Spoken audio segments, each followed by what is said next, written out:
character sheet is in my inbox, and I'm at the dollar store, so I can't read it right now.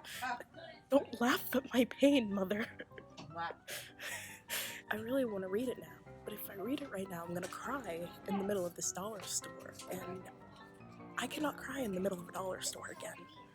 So instead, I am just suffering in the middle of a dollar store, which is worse, but that's fine. Look at her, casually looking at sunglasses. Ooh, those are sun readers though. Okay. I mean, they're not for me, they're for you, so enjoy. Wow. Mother. What? Why? It's a monarch and a ladybug. Why That's are you, why. are you done? Yes. I got hungry, so I'm getting food. Huh? Huh? There's a mosquito.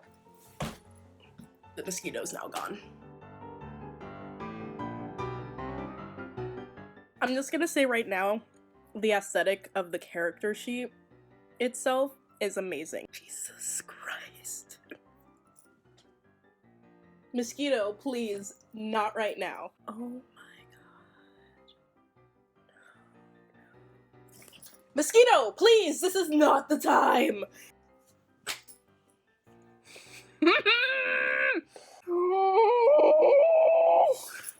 Okay, that's fine. It's all good.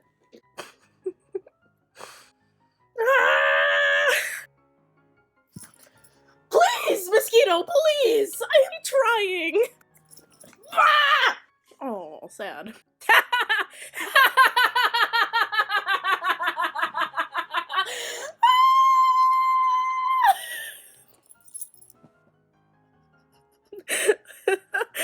I'm so screwed.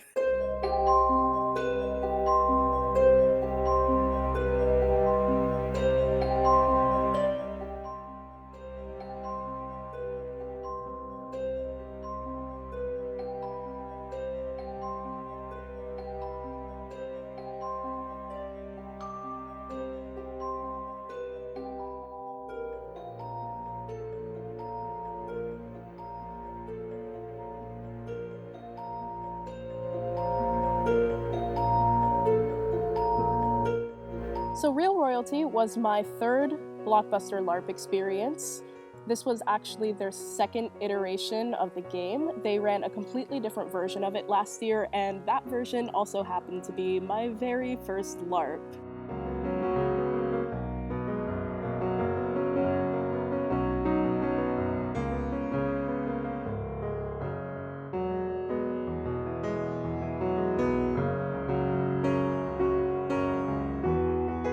So the game took place at the Tudor Arms Hotel in Cleveland. It's a really great location right in the middle of everything. You can take a hotel shuttle 2 miles in any direction from the hotel and it'll take you there. You just give them the address. You can also walk to a bunch of places, or everything's pretty much within reasonable driving distance. It's also the perfect location for a medieval castle setting.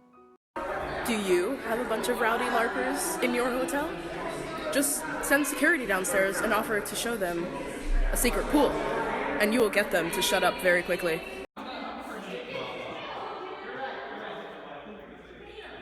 This is Al Capone's secret pool. Also, the security guard took us on a tour of the hotel because we were being loud. So he's getting us to be quiet by bribing us with ghosts. Okay, so back to Real Royalty. I actually arrived in Cleveland the night before with a bunch of other players who were mostly there to partake in Hanging Lantern's other game, which is called Kindling, and it's described as a post-apocalyptic witch hunt LARP. So basically in the world of Kindling, what's happened is that Yellowstone supervolcano has erupted and has left most of North America in ashes, and the only options left are to flee completely or to live in underground communities that are built from subway systems. In Kindling, you get to play a citizen of Davis Square, which is the community that the story and the game revolves around. I played Morgan Barsamian, Marsamian. I'm not very good at names, but we're gonna go with Morgan. So I played Morgan, who is a member of the Ascended, the Ascendancy, think like peacekeepers from the Hunger Games, and that's kind of what the Ascended are. They are assigned to each community to watch over, keep the peace, and most importantly, make sure there are no witches in the community. Each character has their own goals and motivations as they try to solve things that are starting to go wrong in the community. I'm not going to say much about Morgan and her character sheet, but what I will say about Morgan is that she's power hungry and she wanted to be accepted in the community, and she's willing to do that through whatever means necessary. If you want to know more about the world of Kindling and when they'll next be running that game and where, check the links in the description for their Facebook page and also the website. The pre-game workshop is the first time you get to meet everyone, the players, the STs, and like everyone involved in the LARP in person at the same time, same location, and not just over the internet.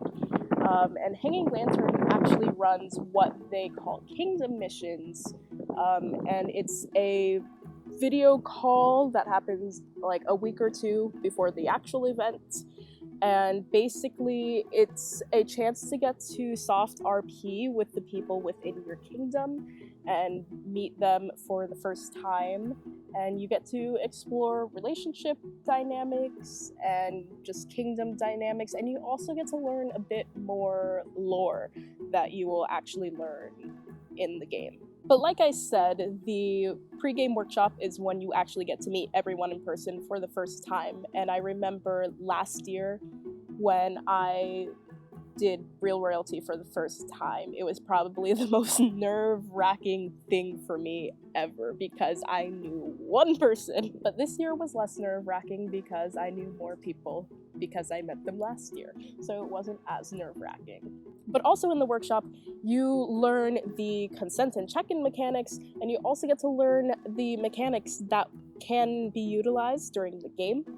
So the consent and check-in mechanics are a thing I've actually never heard of before starting to LARP. I think the consent and check-in mechanics are super neat because not only are there verbal signals you can use for this, but there are also hand signals you can use for this, and as a person who actually does go nonverbal, it's super easy to utilize this because I can make motions, but sometimes I just can't speak.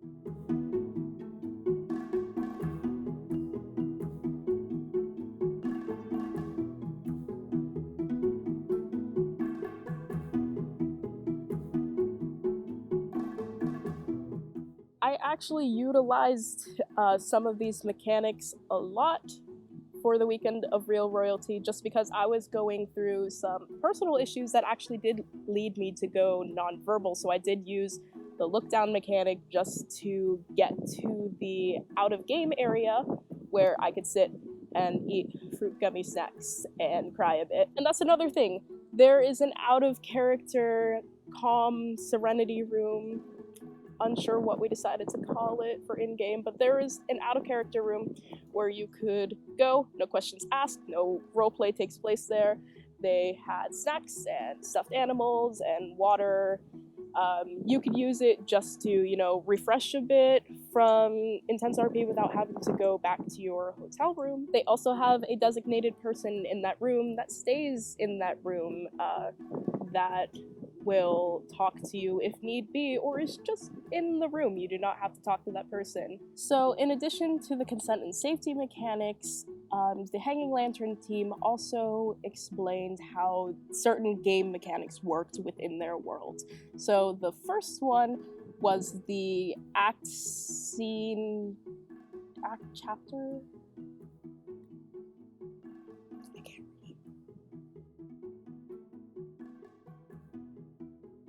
So basically during the workshop, they gave us these keys with tags on them that we wrote our character names on, and we could take these keys and place them on a box that had 8 slots each for the start and the end, so 16 slots overall that we could hang our keys on.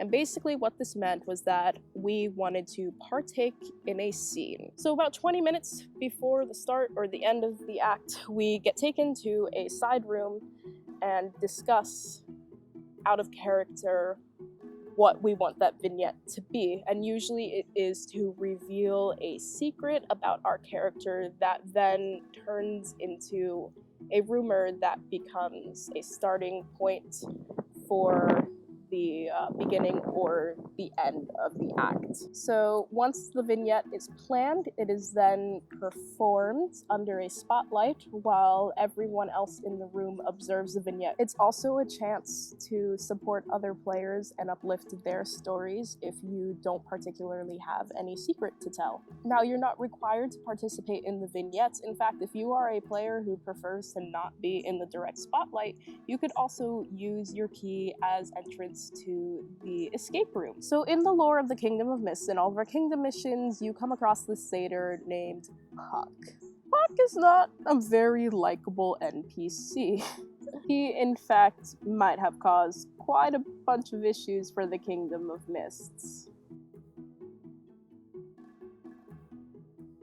The escape room is a chance to learn more about the lore of the entire LARP, and also the reward for completing the escape room, in addition to the lore, was getting pieces of the cup that Puck broke, which was a big part of the story of Mists. Now, I just want to say that the person they had running the escape room also played Puck, and got to walk around and actually RP with us when he wasn't running the escape room, and it just led to some really nice moments, such as the entire Kingdom of Mist going mean girls on him and saying, "You can't sit with us."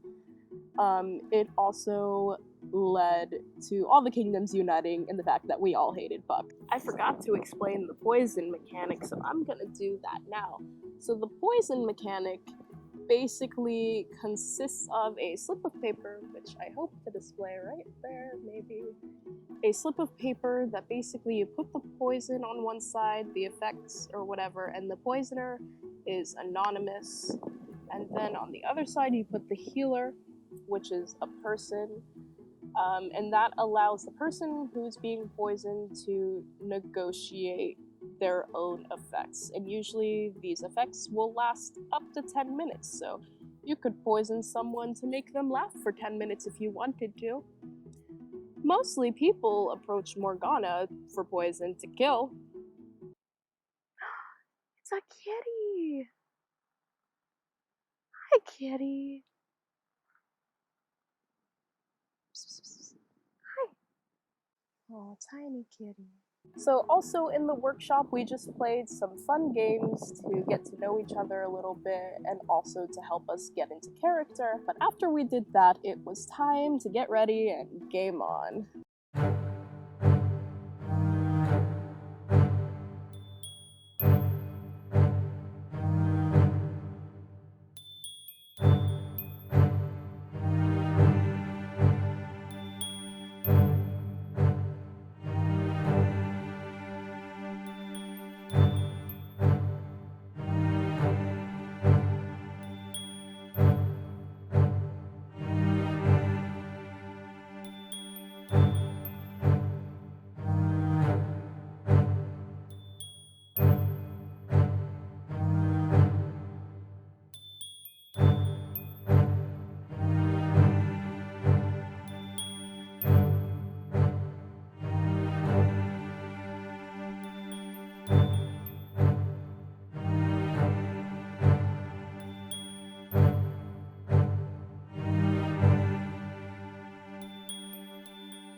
I am at Real Royalty. We are a couple minutes from the game start. It's about to go down.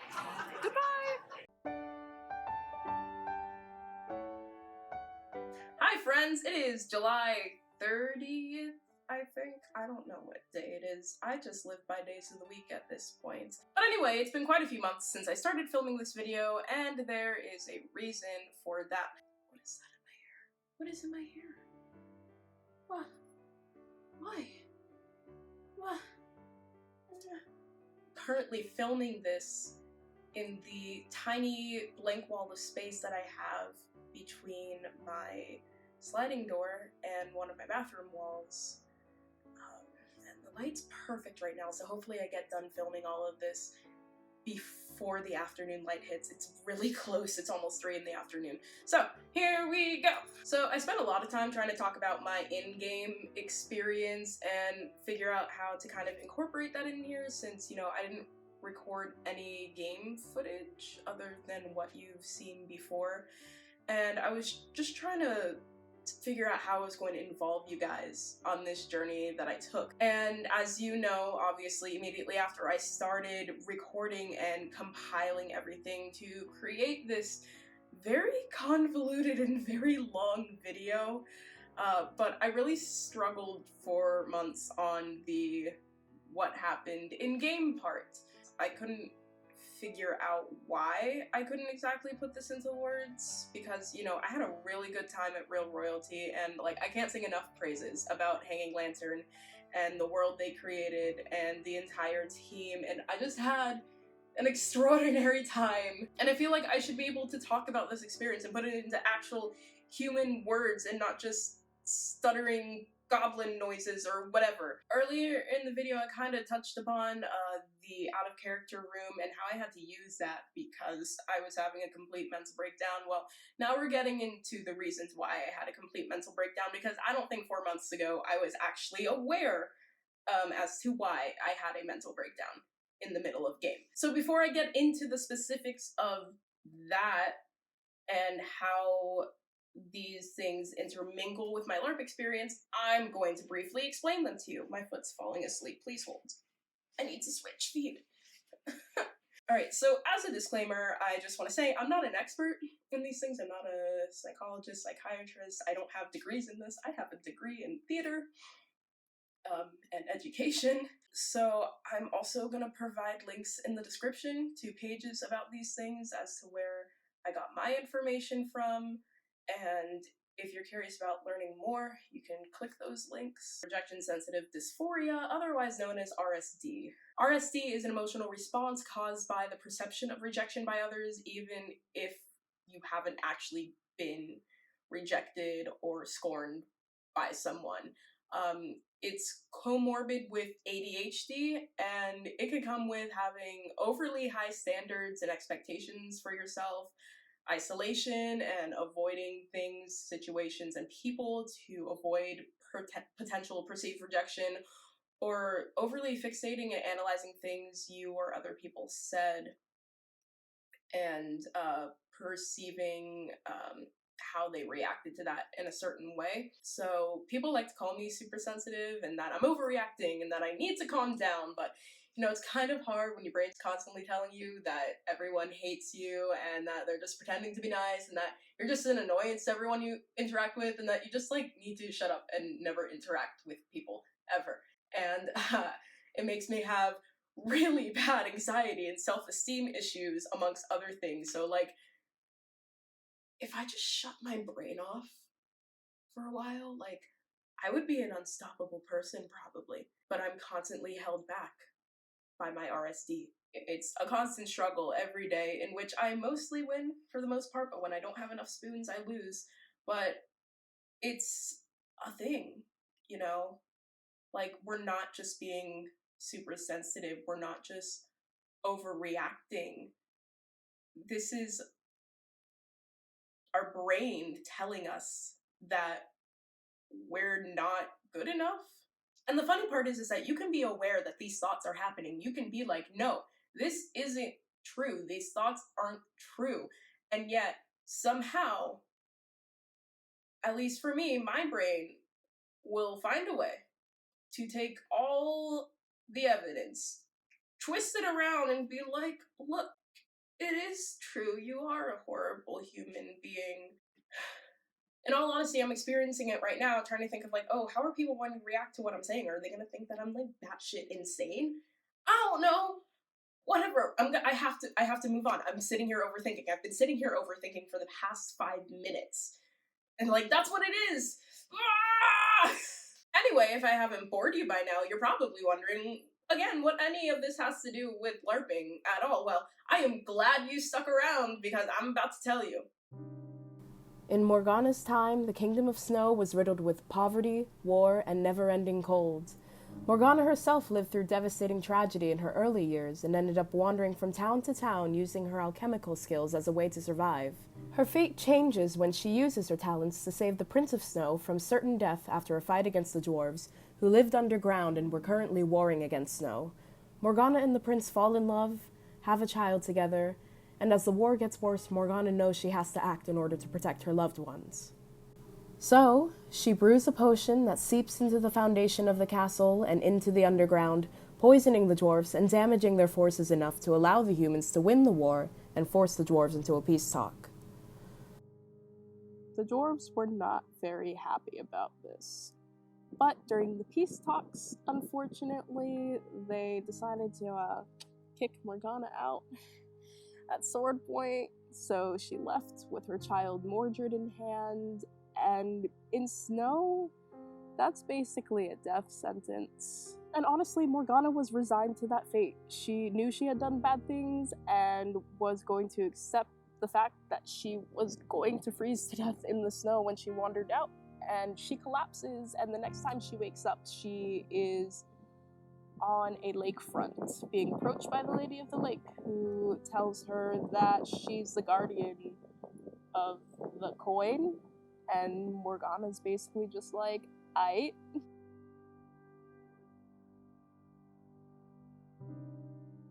The Kingdom of Mists is a chance for Morgana to start a new life with her child, where they happily spend several hundred years together, along with a few other denizens who come from other kingdoms and walks of life.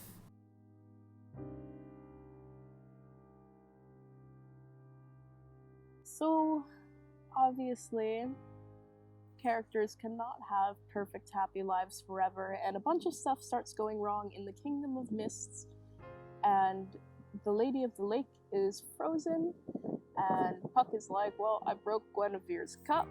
And also, most importantly, the veil surrounding the Kingdom of Mist that keeps it hidden has actually lifted. So now the Kingdom of Mist has access and contact with other kingdoms. So each member of the Kingdom of Mist reaches out to their former kingdom, offering aid with whatever their kingdom needs. Morgana reaches out to Snow, and despite their conflicts, both the human and dwarven royal families agreed to attend the summit at Mist. There's totally nothing bad that could come from this. Which brings us to the present of the game, which is that all these kingdoms have arrived at Mist, and the goal is to try and solve their issues, as well as find the cup and restore peace in Mists.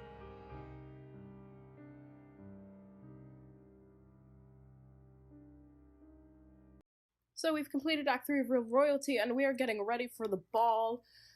Before I take off my day outfit, I would like to inform you how complicated it is to remove all of this.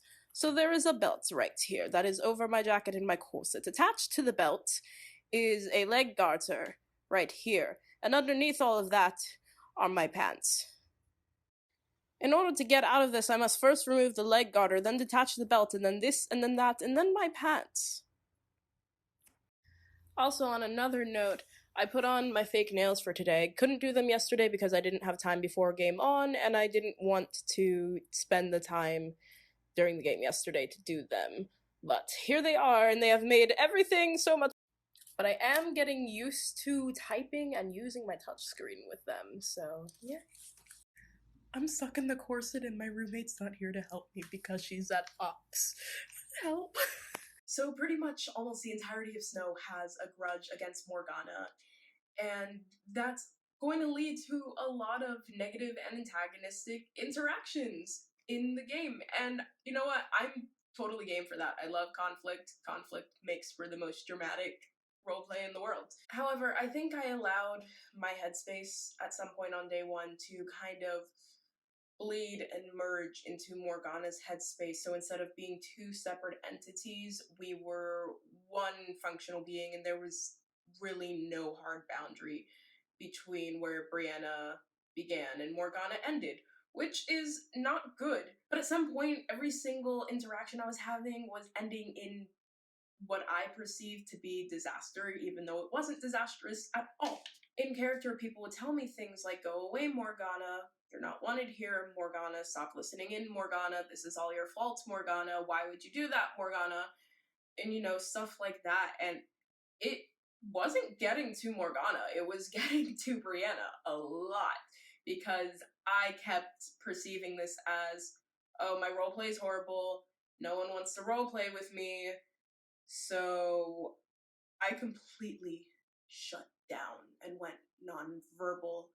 And that's a very scary feeling when you are in a room full of 80 plus people. I remember sitting at one of the tables after having one of those interactions, and I zoned out. I started arguing with myself in my head. I felt the exact moment where Brianna and Morgana separated again instead of being one entity. And basically, I was just like, you need to get up right now and you need to go to the out of character room, or else you are actually going to start melting down. And of course, this is not the faults of the people that I was role playing with. They were all amazing and I loved them. I was just having a bad time in my head. And looking back, I realized I probably should have used, the visual check-in mechanics like the OK symbol and the thumbs up and all of that to have my own reassurance that everything was actually okay and it was just roleplay. But I think at that point, I was just too far gone into my own head. So I got up, I went to the out of character room for a while, and I just sat there and made myself sit there until I was able to go back. Friends, if you're ever experiencing anything like this, please remove yourself from the situation as safely as possible and go take care of yourself. Take some time off in your room or go to the out of character room. Or if you still want to role play and be in the game, find someone to soft RP with. When I was able to come out of the room and was ready to start engaging in roleplay again, I eased myself back in by not doing intense stuff.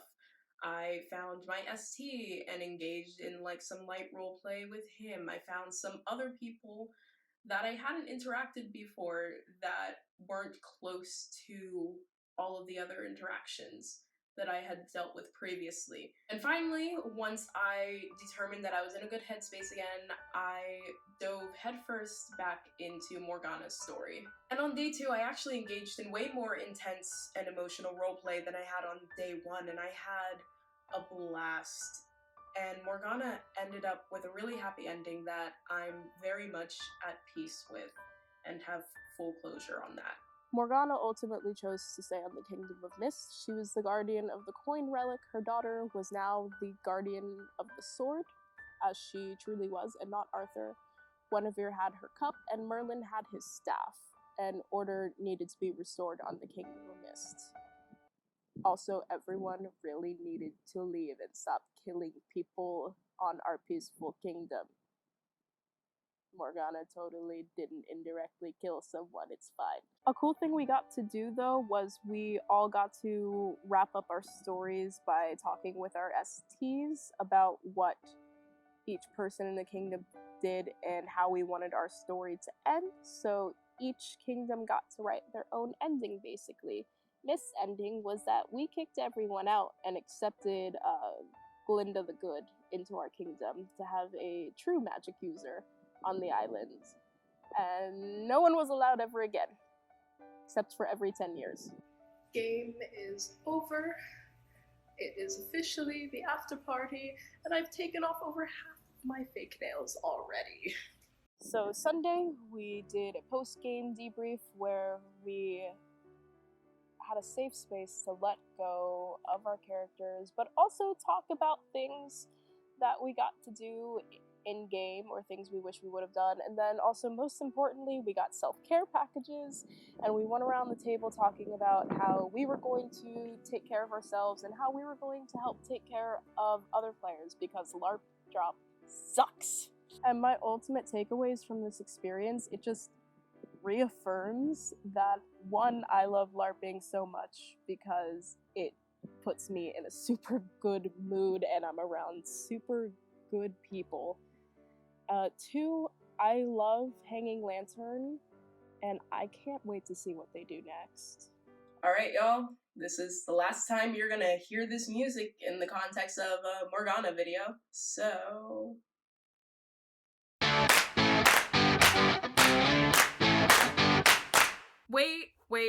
Wait, everyone, hold the phone. Everyone, stop what you're doing right now. Months ago when I originally filmed this, Hanging Lantern had not announced what they're doing next, but it is...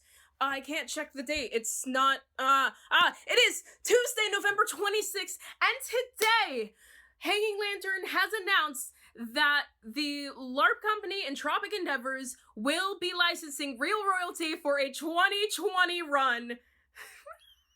I'm super excited! Tickets come out January 12th or 13th, I think. The link will be in the description. Go forth! Go be in a fairy tale! Whoosh!